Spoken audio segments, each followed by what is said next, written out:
The sound of wedding bells used to make me smile. Now, they just make me remember. I stood in the back of the church, hidden behind a row of tall white lilies that lined the aisle. The same lilies I'd chosen for my own wedding. The guests whispered softly, faces glowing under the stained glass light. Everyone was dressed in shades of gold and ivory, the perfect image of love, wealth, and celebration. At the altar stood Ethan. His smile was steady, practiced, and perfectly false. And walking toward him was my sister, Chloe. She looked radiant, of course. She always did. The gown shimmered under the soft light, the veil floating behind her like a halo. The same gown I had once picked out, tailored, and dreamed of wearing. She didn't know I was there. None of them did. To them, I was gone, the sister who couldn't handle betrayal, the one who needed time to heal. But healing isn't always peaceful. Sometimes it's quiet preparation. I watched as she took Ethan's hand, her perfectly manicured fingers lacing with his. The priest began to speak, his words echoing through the vaulted ceiling. "Dearly beloved, we are gathered here today." My chest rose slowly as I took a breath, not from pain, but from the strange satisfaction of knowing what was coming. Because I wasn't here to stop the wedding. I was here to watch the truth arrive right on time. 3 rows ahead, my mother dabbed her eyes with a lace handkerchief. My father sat tall beside her, stiff and proud, like always. They'd always loved Chloe's theatrics. Even now, her life was a performance, and they were the most loyal audience she'd ever had. When I was little, I used to envy her effortless charm, the way people leaned toward her when she spoke. She could make anyone love her, anyone believe her, even Ethan, especially Ethan. The priest's voice carried through the hall. "Do you, Ethan Marshall, take this woman?" And for a brief moment, I wondered if he'd hesitate, if some sliver of guilt would make him falter, if he'd look into Chloe's eyes and remember how it felt when he said those same words to me. But he didn't. He smiled and said, "I do." A ripple of approval swept through the guests. My mother clapped softly, proud. My father nodded in approval, satisfied. Chloe turned, glowing. "I do." The crowd erupted in applause as the music swelled. The priest declared them husband and wife. And I stood there in silence, my expression unreadable. Because while they celebrated a beginning, I was watching an ending. Ethan didn't know that I knew everything. Not yet. He didn't know that I'd seen the documents, the falsified contracts, the forged signatures, the money he'd stolen under the company's name. He didn't know that his entire empire was built on lies, and that I'd been the one quietly gathering proof for the last 6 months. And Chloe? She didn't know that the man she'd stolen wasn't the prize she thought he was. No. He was a ticking clock. And I was the one who set it. As the newlyweds turned to face the crowd, basking in the applause, Ethan's eyes swept the room. And for the briefest moment, just a flicker, his gaze landed on me. Our eyes met. He froze. His smile faltered just enough to betray him. Chloe noticed, following his gaze. But by then, I'd already stepped back into the shadows, letting the petals and perfume swallow me whole. Let her wonder, let him sweat. I wasn't there to make a scene. That wasn't my kind of revenge. Outside, the afternoon sun glowed against the marble steps of the church. Guests spilled out in laughter and champagne. A photographer shouted directions, snapping pictures of the perfect couple. I stood beneath the old oak tree across the street, watching as they posed Ethan's arm around Chloe's waist, her smile too wide, too rehearsed. I remembered how she used to say, "You're lucky, Nat." You found someone who actually wants a real future. Funny how quickly lucky turned into stupid when she decided she wanted what I had. I remembered the day I found out how the air had gone out of my lungs when I opened the door to my apartment and saw them there, tangled up in the kind of betrayal you can never unsee. I remembered Chloe's voice, soft but sharp. It just happened, Natalie. You can't help who you love. And Ethan's weak and cowardly, I didn't mean for you to find out like this. I remembered standing there, frozen, hearing the sound of my own heartbeat louder than their apologies. I didn't scream. I didn't cry. I just walked out. Because sometimes silence is louder than rage. Now, years later, that silence was still mine. But it no longer hurt. It had become my armor. They thought I'd disappeared after the breakup. That I'd gone to find myself. As Chloe liked to say when she gossiped about me at family gatherings, she wasn't wrong. I did find myself, just not in the way she'd hoped. As the newlyweds descended the church steps, the sound of applause filled the air. A sleek black car waited for them at the curb, the kind of luxury Chloe always believed she deserved. The photographer called out, "One more kiss, please." Chloe laughed, pulling Ethan close. The crowd cheered again, but even from across the street, I could see at the flicker of unease in his eyes. He was sweating. His hand trembled slightly as he waved to the crowd. The guilt was catching up. Or maybe the fear. Because by now, the first email should have reached his inbox, the one I'd sent that morning. A quiet message from a nameless sender.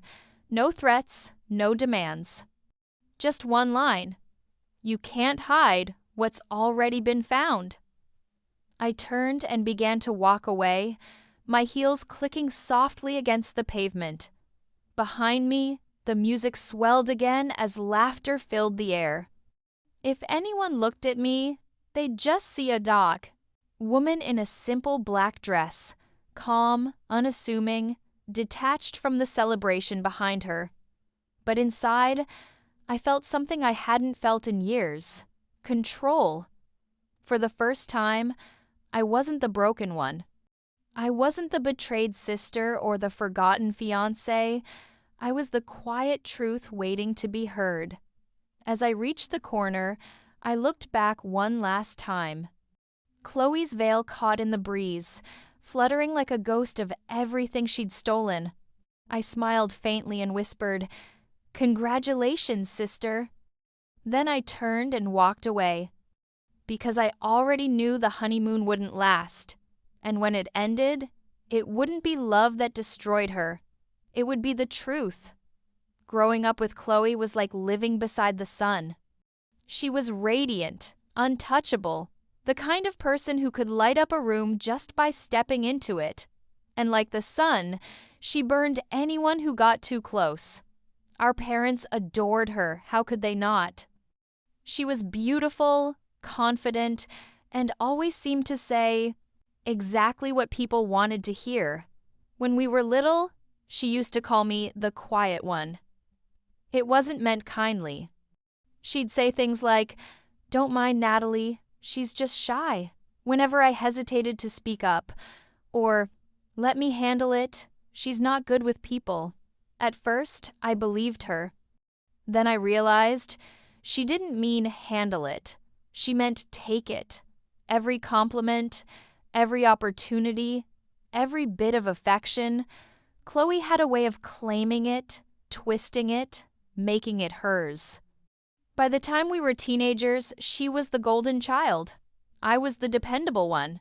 She made mistakes, I cleaned them up. She lied, I covered. And somewhere along the way, that became our rhythm. She played the star, and I played the shadow that made her shine brighter. When I met Ethan, it was the first time I felt seen. We met at a friend's charity event. He wasn't flashy or loud like the men Chloe chased, just kind, grounded, with a smile that made you feel safe. He asked about my work, not my looks. He listened, really listened when I spoke. We spent that evening talking about small things, travel, favorite books, how he'd grown up fixing cars with his father. It felt different, real. By our third date, I knew I was in love. By the sixth, I knew he was too. For once, life didn't feel like a competition. It felt like peace. When I told my parents about him, they were happy cautiously, the way they always were with my achievements. But Chloe, she smiled that perfect smile and said, "He sounds wonderful, Nat. Maybe you'll finally bring someone home who doesn't get bored." I laughed it off. That was her way teasing, disguised as affection. But later, I caught her scrolling through his social media, zooming in on his photos. When I asked what she was doing, she said, "Just making sure he's cute enough for you." Then she winked. It was a joke, I told myself. But deep down, I felt the first twinge of unease. The first time they met was at my birthday dinner. Ethan brought flowers, lilies, my favorite. Chloe arrived late, dramatic as always, claiming she'd been held up at work. She sat beside him, not me.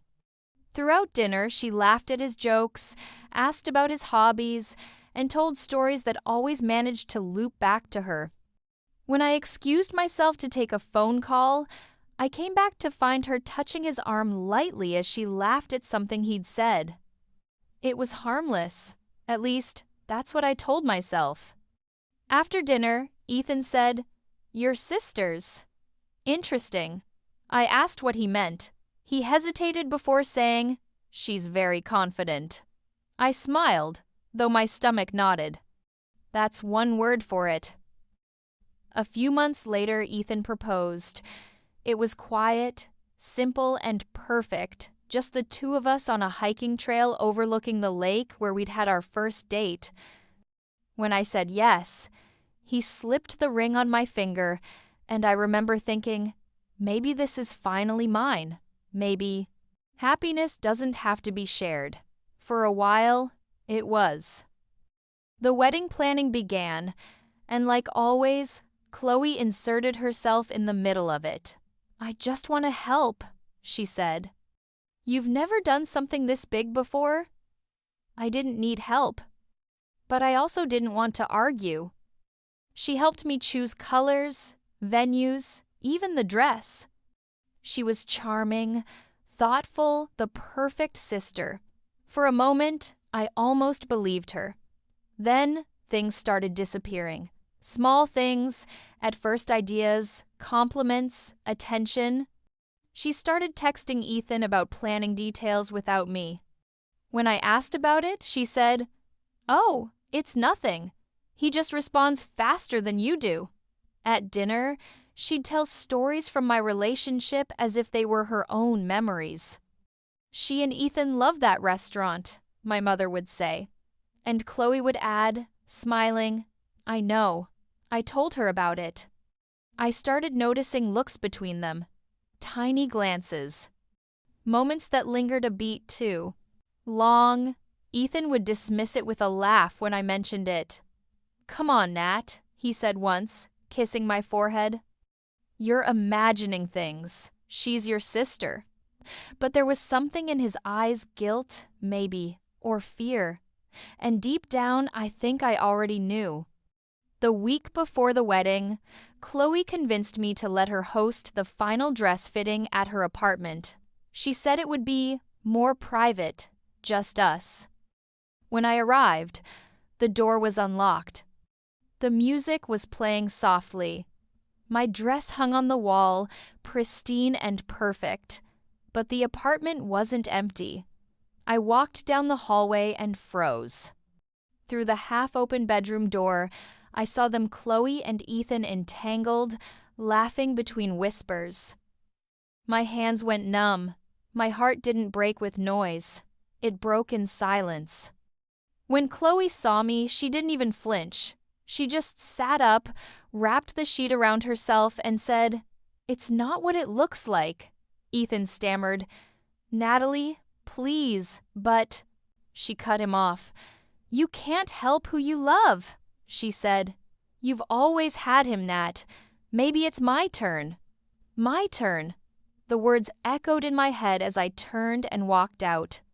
I didn't scream. I didn't throw anything. I didn't beg. I just walked away one slow, steady step at a time, because something inside me had finally snapped, not from anger, but from clarity. For once, I saw Chloe exactly as she was, and I knew she'd never stop until she took everything I had. I called off the wedding that night. Our parents were horrified, of course, but not for me. "Don't be dramatic, Natalie," my mother said. "It's not the end of the world." "Love can be messy," my father added. Maybe it's best this happened before the wedding. They didn't ask if I was okay. They asked if Chloe and Ethan were. That was the night I realized I wasn't part of the family. I was just the background that made their story look better. So I packed a suitcase, left town, and promised myself one thing. I would never let them hurt me again. But promises have a way of finding their purpose. Because years later, when fate brought them back into my life, it wasn't pain I felt. It was power. After I left town, silence became my only company. For the first few weeks, I lived like a ghost drifting through days without direction, barely eating, barely speaking. It was strange. How grief could feel so physical. How it could hollow you out until you hardly recognized your own reflection. I rented a small apartment in a city 3 hours away, the kind of place where no one knew me, no one cared about my last name. There were nights I'd wake up gasping, replaying that moment in Chloe's apartment, her voice like venom. Maybe it's my turn, her turn. As if love were something to be passed around until it broke. I deleted every photo of Ethan, every message, every memory that tied me to who I used to be. And yet, no matter how much I erased, they lingered like stains you can't scrub out completely. My parents called a few times in the beginning, mostly to ask when I planned to move on. My mother said, "Chloe feels awful, Natalie." She didn't mean for it to happen that way. I asked her if she would have said the same thing if it were me. She went silent. My father was more direct. "You're better off without all this drama. You've always been too sensitive. Too sensitive." That was their favorite phrase, their way of turning pain into weakness. After that, I stopped answering their calls. Time passed. Months blurred into years, and slowly the ache dulled. It never really disappeared, it just became quieter, like background noise you learn to live with. I threw myself into work. I'd always been good with numbers, with structure, with making sense of chaos, probably from years of cleaning up Chloe's messes, so I started a small marketing agency. Nothing glamorous, just practical. At first, it was survival, something to fill the hours, but somewhere along the way, it became purpose. The business grew. Clients came and stayed. Word spread that I was dependable, calm under pressure, unshakable. If only they knew what it had taken to become that way. People called me composed. They didn't realize it was just what happened when you ran out of tears. Every so often, I'd hear bits of news about Chloe, through old friends, social media, gossip that found its way to me like smoke through a crack in the door. She and Ethan had married quietly 6 months after my wedding was supposed to happen. The photos were picture perfect. A beachfront ceremony, designer dress, champagne smiles. They looked radiant, like the universe had rearranged itself just to make them happy. For a long time, I avoided looking. But one night, curiosity got the better of me. I searched their names online. What I found wasn't love, it was performance. Their posts were endless vacations, dinners, parties, every caption a declaration of perfection. And yet, the smiles never reached their eyes. Even through the screen, I could see it, the cracks. A man distracted, a woman trying too hard to convince the world she'd won. And for the first time in years, I didn't feel pain. I felt pity. Then came the email. It was a Thursday afternoon, just another ordinary day in the office. My assistant walked in holding a printed inquiry form. "New client request," she said. "Looks like a big one, corporate rebrand, high budget." She placed it on my desk. At first, I didn't think much of it, until I saw the name, Ethan Marshall. For a moment, the world tilted. I blinked, reading it again, but it didn't change. The company name listed beneath it was unfamiliar, something generic, Brightwell Holdings. But the email address, I knew it instantly. It was him. I sat there for a long time, staring at the paper. My assistant noticed my silence. Should I respond or... "No," I said quickly. "I'll handle this one myself." When she left, I leaned back in my chair, trying to calm the rush of emotions tearing through me. Curiosity, anger, something darker, sharper intrigue. Why was he reaching out now? And why under a different company name? I opened my laptop and typed his name into the search bar. What I found made my heart pound. There were no recent photos of Ethan, no public posts, no business press. His LinkedIn profile had vanished. His company, the one he used to run, had gone silent online, its website taken down. But through archived records, I found something else. A string of shell companies, one dissolved after another. A trail of financial breadcrumbs that all led to Brightwell Holdings. And each one carried his name. It didn't take long to piece together what had happened. Ethan had built his empire on deceit, fake valuations, false partnerships, inflated numbers that he looked good on paper, but collapsed under scrutiny. The man Chloe had stolen wasn't a prize. He was a fraud. And now, years later, the walls were closing in on him. He was reaching out because he needed help. Because the empire he'd built on lies was crumbling. Because, in the end, the truth always finds its way home. I stared at his message again, his polite, professional tone. "I've heard great things about your firm and would love to discuss a possible partnership." He didn't know it was me. Or maybe he did. Maybe this was some twisted, full-circle moment he thought he could control. Either way, I felt something shift inside me, not anger, not revenge, just clarity. I'd spent years running from my past. Now it was knocking at my door, and for the first time, I didn't want to run. That night, I sat by my window, watching the city lights flicker below. I thought about the girl I used to be, naive, hopeful, desperate to be loved, and the woman I'd become, quiet, measured, unshakably calm. Maybe this was fate's way of handing me a choice. I could delete the email, pretend I never saw it, and go on living my peaceful life. Or I could answer it not as the woman he betrayed, but as the one who'd learned how to build power from pain. The decision came easily. I opened a new message and began to type. "Dear Mr. Marshall, thank you for reaching out. I'd be happy to discuss your project further. Please send over your proposal and financial outline, and we'll schedule a call next week. Sincerely, Natalie James, CEO, Nova Strategies." I stared at the signature, my name, my company, and felt a strange calm settle over me. This wasn't a reaction. It was a beginning.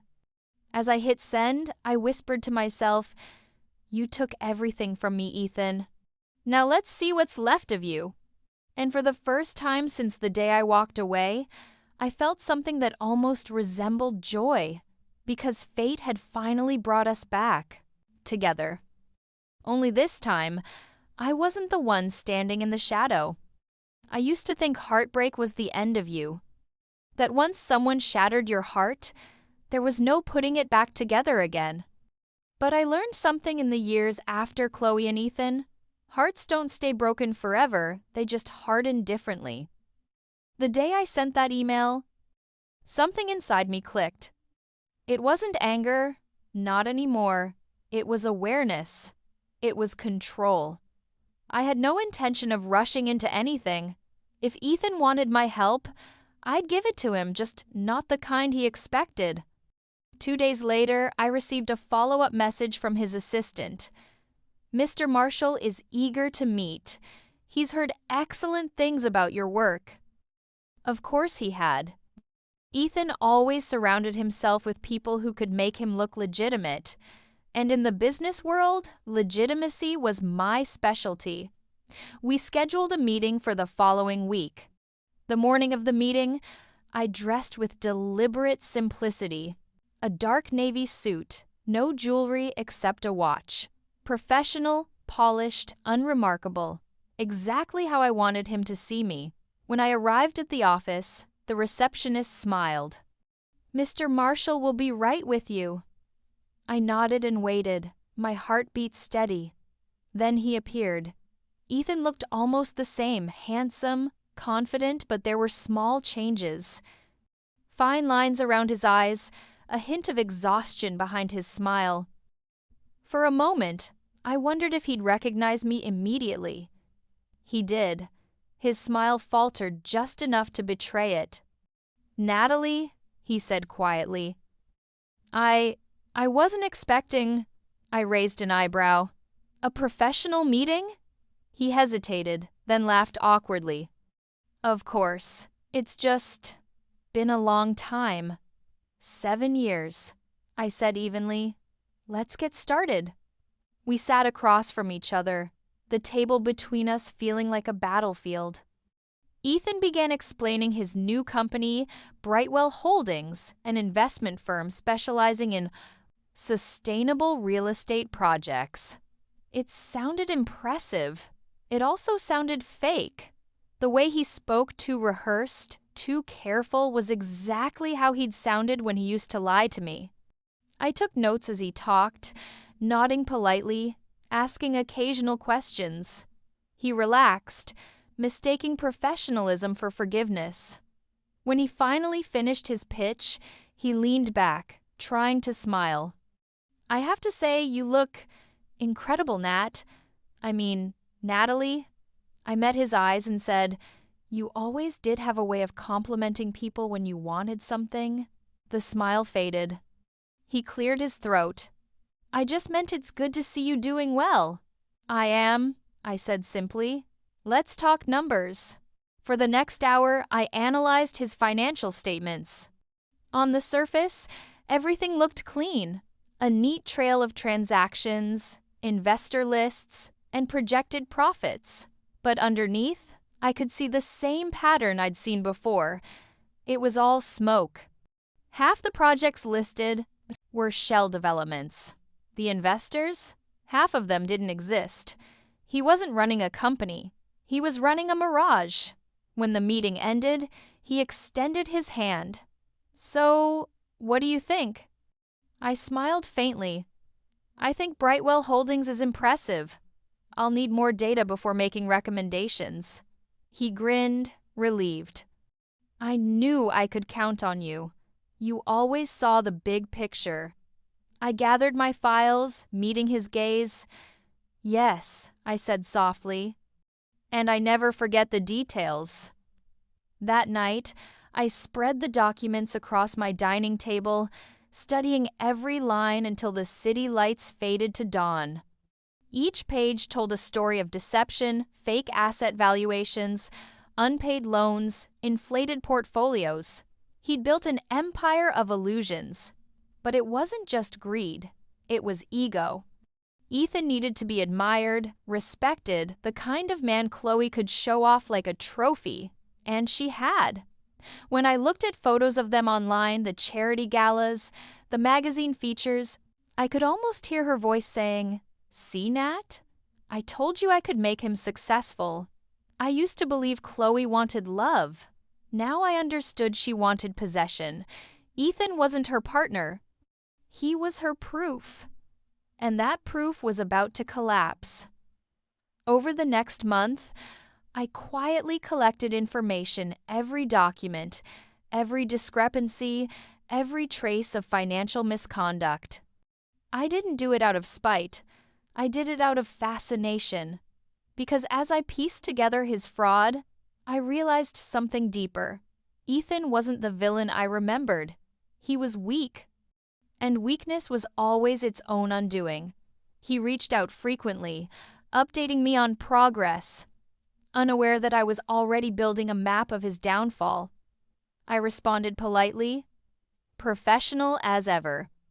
At night, though, I couldn't help but wonder what Chloe knew. Did she see the cracks, or was she still too blinded by the illusion of success to notice the rot beneath it? Either way, I knew one thing when the truth came out. It wouldn't just destroy Ethan. It would destroy everything she'd built her identity around. One Friday evening, Ethan called unexpectedly. "Natalie," he said, his tone nervous. "I could use your help with something off the record." I kept my voice calm. "Off the record usually means illegal." He laughed, forced. No, just confidential. Chloe's been asking questions about the business, and I don't want her worrying unnecessarily." "She's your wife," I said. "Shouldn't she know?" He paused. "She doesn't understand this world like we do. We." The word made my skin crawl. It reminded me of the old days when he'd blur the line between trust and manipulation. I said, "Send me what you want me to review." He did, and it was worse than I expected. Hidden among his financials was a second set of books encrypted, mislabeled, tucked into obscure files. They detailed every illegal transfer, every falsified report, every silent investor who didn't exist. It was enough to bury him. I stared at the screen, the realization settling like a slow, satisfying exhale. He'd handed me his downfall gift wrapped in arrogance. That night, I stood on my balcony, the city glowing below me. For years, I'd imagined what I'd say to Chloe if I ever saw her again. Now, I realized I didn't need to say anything at all. The truth was already moving quietly, invisibly through systems and servers, through files and numbers. It was patient, precise, like me. I didn't need to scream or expose or confront. I just needed to wait. Because people like Chloe and Ethan always write their own destruction. All I had to do was hold the pen steady. I closed my laptop, the city lights flickering across the glass like tiny reflections of every version of myself I'd ever been. The broken girl, the quiet shadow, the forgotten sister. And for the first time in my life, I didn't feel like any of them. I wasn't the victim anymore. I was the architect. The pain that used to consume me had turned into something sharper, cleaner focus. This wasn't revenge for the past. It was the creation of a future where they couldn't touch me ever again. I whispered softly into the night, "You took my peace, Chloe. You took my love, Ethan. But I took your truth." And that, I knew, would hurt them more than anything else ever could. The night I finished decoding Ethan's files, I didn't sleep. Not out of fear, but out of exhilaration. It was strange. Almost electric, realizing that everything they'd taken from me had led to this. Every tear, every betrayal, every quiet humiliation had built the kind of patience that people like Chloe and Ethan could never understand. They were impulsive. I had learned to be deliberate. And now, that difference was going to cost them everything. Over the next few weeks, I began to map out my plan not for revenge, but for revelation. I didn't need to destroy them. I just needed to show the world who they truly were. But first, I needed proximity. I needed to step back into their world not as the woman they broke, but as the one they underestimated. It started simply. An email to Chloe. "Hey sis, it's been a long time. I hope you're well. I've been thinking a lot lately about family and forgiveness. If you're open to it, I'd like to reconnect. Maybe coffee sometime?" I hesitated before hitting send, but only for a moment, because I knew Chloe curiosity would always overpower guilt. The reply came within hours. "Natalie! Wow! I can't believe it's you. I'd love to catch up. Things have been complicated lately. Maybe you were right about some things. Let's meet next week?" Complicated. The word made me smile. We met at a small cafe downtown, one I chose deliberately. Quiet, public, neutral ground. When she walked in, I almost didn't recognize her. The perfection she used to wear like armor was cracked. She looked thinner, tired. Her smile stretched too tightly across her face. "Natalie," she breathed, rushing to hug me. "You look amazing! God, it's been forever!" Her perfume was the same. Sweet, floral, expensive, but somehow artificial. "It has," I said evenly, pulling back. "How have you been?" She laughed, brittle and bright. "Oh, married life. It's not as simple as I thought." I sipped my coffee, studying her carefully.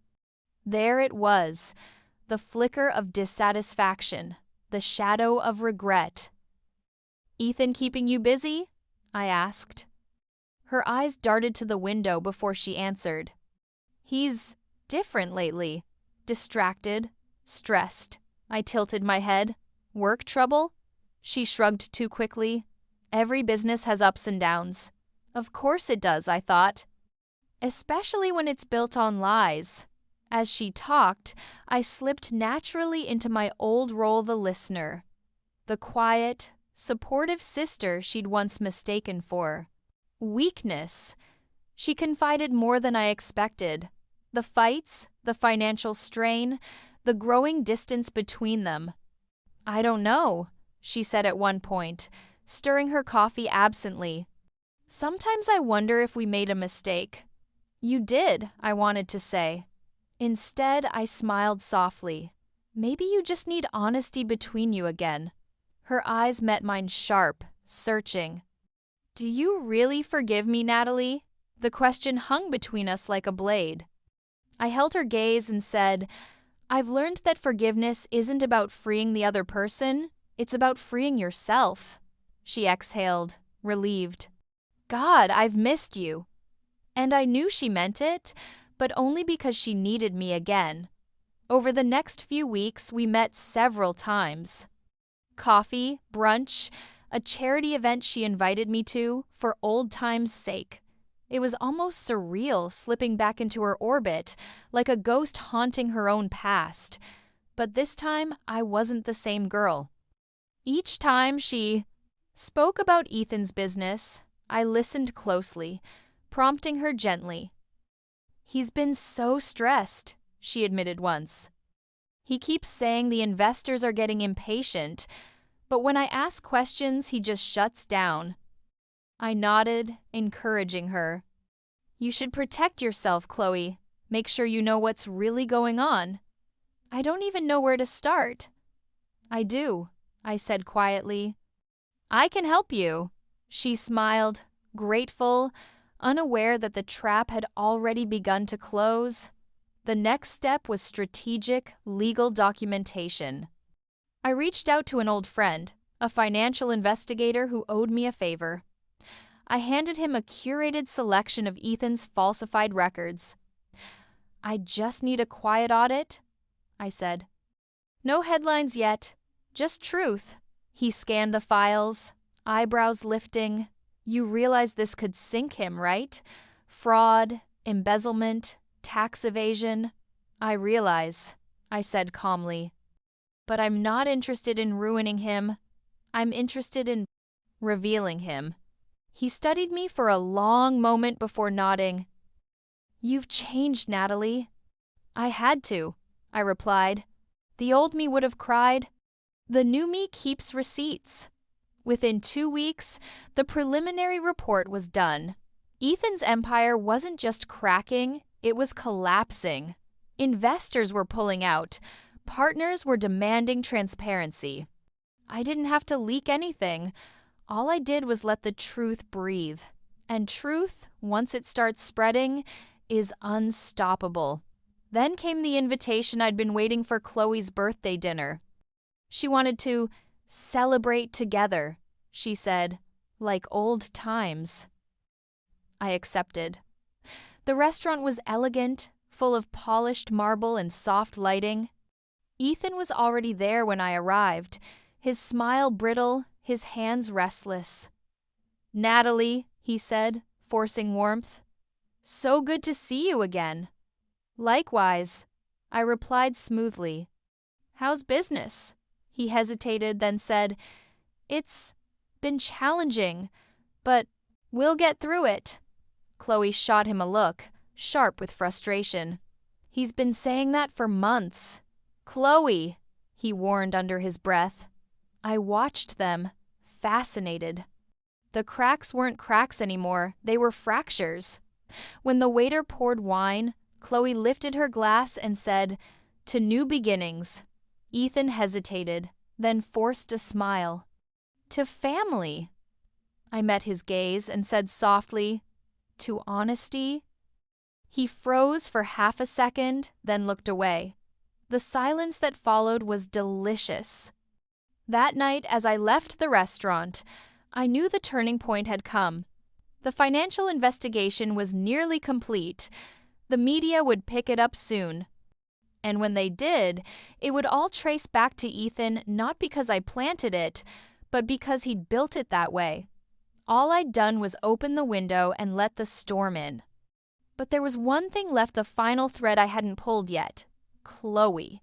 Because while Ethan's empire was about to crumble, hers was built on something far more fragile image. And I wanted her to see the truth with her own eyes. That night, I drafted one final message to my investigator. When the audit is ready to release, make sure the documents are sent to one specific address first. Attention, Mrs. Chloe Marshall. I stared at the screen, my reflection ghosted across the glass. There was no anger left, no satisfaction, just quiet inevitability. They had both spent years pretending to live above consequence. Now they would finally learn what truth feels like when it stops being polite. The morning, everything began to fall apart, was quiet. The kind of quiet that comes right before a storm, too still, too heavy, as if the air itself is holding its breath. I woke up to a message from my investigator. Just 3 words. It's begun circulating. I didn't need to ask what he meant. I opened my laptop and saw the headlines already spreading through the business news feeds. Brightwell Holdings, under investigation for massive fraud scheme, CEO Ethan Marshall, accused of misappropriation and false reporting. Every article was a thread unraveling the empire Ethan had built on illusion. Every paragraph, another lie brought into the light. And just as I had requested, the first release had gone directly to Chloe. I could imagine it clearly, her perfect morning, disrupted by the sound of her phone, the glow of her name in the headlines, her manicured fingers scrolling in disbelief, her heart hammering as she realized what she was reading. I didn't take pleasure in it. I just watched. For years, I had lived with the ache of humiliation. Now, the scales had simply balanced. That afternoon, she called me. Her voice was trembling, breathless. "Natalie, have you seen the news?" "It's everywhere." "I have," I said calmly. She inhaled sharply. "It can't be true. Ethan says it's a misunderstanding that someone's trying to ruin him." "Someone?" I asked quietly. "Or something?" She hesitated. "You sound like you knew this was coming." I let the silence stretch. "Sometimes the truth has a way of finding its moment. Nat, please," she whispered. "You don't understand. If this is real, we could lose everything." I almost laughed at the word "we." "Instead," I said softly, "you already lost everything, Chloe. You just didn't notice when it happened." That evening, the story exploded. Investors withdrew, partners cut ties. News outlets began connecting Ethan's current company to his past shell businesses. By nightfall, he was trending, and not for the reasons he used to love. And as the chaos unfolded, something unexpected happened. My phone rang again. Ethan. For a moment, I just stared at the screen, watching his name flash across it. Then I answered. "Natalie," he said, his voice raw and desperate. "I need your help." I didn't say anything. They're tearing me apart in the press. None of this is true. Well, not completely true. You know how this world works, right? Sometimes you have to bend things to keep them moving. "Bend things," I repeated slowly. "Is that what you call what you did?" He sighed heavily. "Look, I know you hate me. You have every right to. But please, you have connections, credibility. If you could just put out a statement." I cut him off. "A statement saying what, Ethan?" "That the man who betrayed his fiancé for her sister has finally found a moral compass?" He was silent. Then, softly, he said, "You're enjoying this, aren't you?" I let out a breath that almost sounded like a laugh. "Enjoyment isn't the right word. Relief, maybe?" "Natalie, please," he said again. "You don't know what this will do to Chloe." I smiled faintly. "Actually," I said, "I think I do." And then I hung up. The next day, the world came crashing down. Chloe's social media vanished overnight. Their accounts were frozen. Their home, that sprawling house she'd loved to parade online, was suddenly up for sale. I didn't reach out. I didn't have to. A week later, she showed up at my office.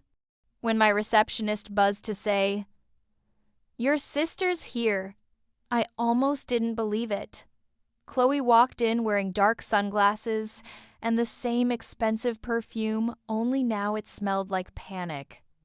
"Natalie," she said, her voice breaking, I didn't know where else to go. I gestured to the chair across from me. "Sit." She sank into it, trembling. "Everything's gone. The house, the accounts. Ethan's talking to lawyers. They said he could face prison." I folded my hands calmly on the desk. "That tends to happen when you commit fraud." Her eyes filled with tears. "You knew, didn't you? You knew what he was doing." I met her gaze, unflinching. "I knew enough." "Why didn't you tell me?" she asked, her voice cracking. I leaned forward slightly. "Tell you? After what you did to me?" "You didn't want truth, Chloe. You wanted victory." She covered her face, sobbing softly. "I made a mistake." "No," I said gently. "You made a choice." She looked up at me, mascara streaking down her cheeks. "You hate me." "I don't," I said, surprising myself. "I stopped hating you a long time ago." "Hate takes energy, and you took enough of mine already. Then why?"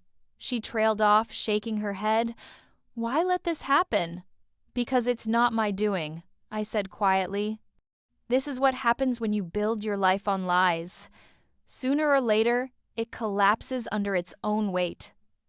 She stared at me, her breathing shallow. You wanted me to see this, didn't you? You wanted me to feel what you felt. I didn't answer. I didn't have to.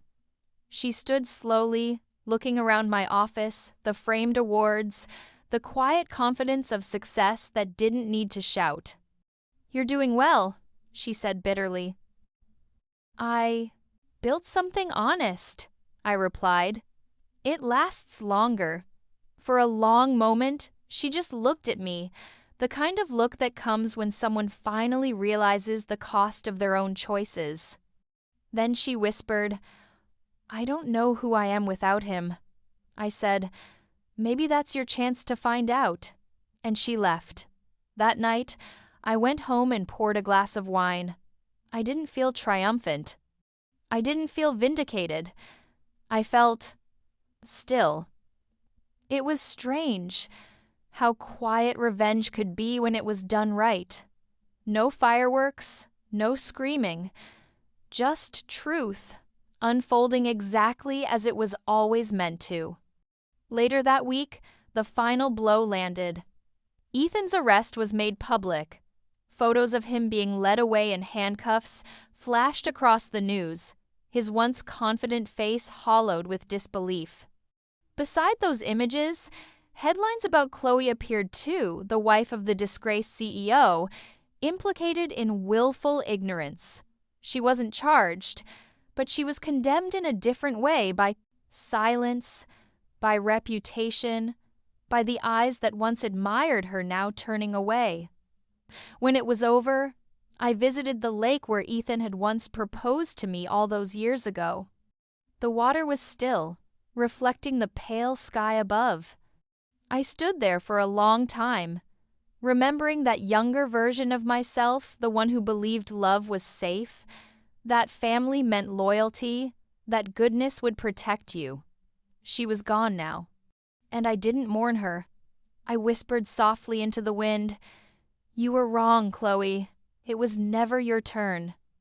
It was always mine, you just couldn't see it. The breeze carried my words across the water, dissolving them into the quiet.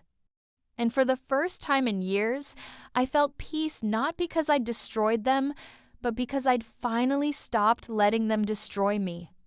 After the storm settled, silence returned, but it wasn't the same silence that followed heartbreak. This one felt earned, clean, honest. It had been 3 months since Ethan's arrest and 2 since Chloe disappeared from public view. The world had moved on, as it always does. But for me, time slowed down in the best way possible. I started sleeping through the night again. I'd wake to sunlight spilling through my window instead of the dark weight of memory. For the first time in years, mornings didn't feel like survival, they felt like life. Sometimes I'd walk to the cafe where Chloe and I met that first day we reconnected. I'd sit by the window, order the same coffee, and watch strangers hurry past on their way to whatever stories they were living. Once, I saw a woman sitting alone at the table across from mine, twisting a ring around her finger the way I used to. She looked young, lost the kind of person trying to pretend she wasn't waiting for someone. Our eyes met for just a second, and I smiled. She didn't smile back, not really, but I saw her shoulders relax slightly, like maybe she believed that one day she'd be okay too. It's strange, the quiet ways healing finds you. I didn't follow what happened to Ethan after that. The last I heard, his trial had been delayed. His lawyers were stalling. I could have checked. I could have read every update. But what was the point? His story wasn't mine anymore. The same went for Chloe. There were rumors she'd moved to another city, that she was working some modest job under her maiden name. For a while, I wondered if she hated me. Then I realized it didn't matter. Hatred is a form of attachment, and I was finally free. My company continued to grow, not explosively, not dramatically, but steadily, quietly, like something rooted deep. Clients trusted me. My team respected me. People called me things like graceful and grounded. And maybe I was, because when you've already been burned to ash, you stop fearing the fire. I used to think revenge was the destination, the final act, where justice finally makes sense. But standing where I was now, I realized it was never about that. Revenge had simply been the doorway. Peace was what waited on the other side. One evening, I got a letter in the mail with no return address. The handwriting was familiar, neat, looping, delicate. I knew before I opened it. It was from Chloe. There were only a few lines inside. Natalie, I don't expect forgiveness. I just wanted to tell you I'm sorry. I see now what I was, what I let myself become. I hope you're happy. See, I sat there for a long time, holding the paper in my hands. It didn't feel like closure. It felt like acknowledgement. And that was enough. I didn't write back. Some stories end quietly, with the weight of understanding rather than the noise of reconciliation. That weekend, I drove out to the lake again, the same one where Ethan had proposed all those years ago, the same one where I'd stood after everything fell apart. The air was cool, the water still. I brought a single lily, my favorite flower, the one Ethan used to bring me, and placed it gently on the surface. It drifted slowly away, spinning once before settling among the ripples. Goodbye, I whispered, not to him, not to her. To the part of me that once believed I had to be chosen to have worth, I sat there for hours as the sky shifted from gold to rose to blue. And in that fading light, I realized something I'd never allowed myself to believe before, that I didn't need revenge to feel whole. I didn't need justice to feel strong. I just needed to know that I could walk through ruin and still find myself on the other side. Later that night, as I was locking up my office, one of my younger employees stopped me. She was new, bright-eyed, eager, still figuring out her place in the world. "Miss James," she said, "can I ask you something?" "Of course. How do you stay so calm? Like, no matter what's happening, you always seem unshakable." I smiled. Because once you've lost everything, you learn what's really worth keeping. She nodded thoughtfully, then left. And as I stood there, I realized I wasn't giving advice. I was simply telling the truth. Before I went home, I took one last look around my office, the quiet hum of the city beyond the windows, the warmth of light on polished wood. It wasn't grand or luxurious, but it was mine. Built with patience. Held together by integrity, everything Chloe and Ethan's world had pretended to be. I turned off the lights and whispered to the empty room, "I finally understand, Dad. You were right, peace isn't given, it's earned." And maybe that was the real revenge all along. When I got home, I stood on my balcony with a cup of tea, watching the stars settle across the sky. Below me, the city buzzed softly, lives beginning, breaking, rebuilding. I thought about the girl I used to be, the one who believed love was her defining story. Now, she felt like a memory from another lifetime, because this version of me, the woman standing in the quiet, at peace with her own reflection, wasn't waiting for anyone's approval, forgiveness, or apology. She was enough. I whispered to the night, "You can have the last word, Chloe. I already have the last piece." And for the first time in a long, long while, I let myself smile.